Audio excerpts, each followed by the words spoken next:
এই মারা গাঁথা ইঁটগুলো কেন দিছিস? তুমি তো বললে ইট দিতে। আরে মামুনি, গাঁথা ইঁটগুলো দিতে বলি নাই, ওই ইঁটগুলো দিতে বললাম।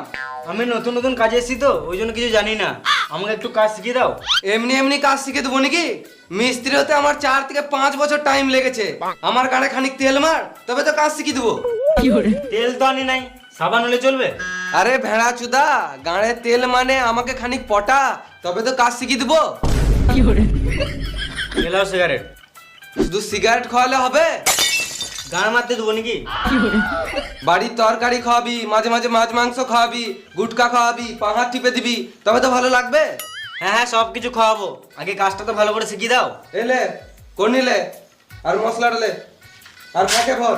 ফাঁক করো ফাঁক করো। আরে মামুনি, আমার গাড়ে ফাঁকে বলি নাই, ইটের ফাঁকে ভরতে বললাম। কি hore ঝামেলা তো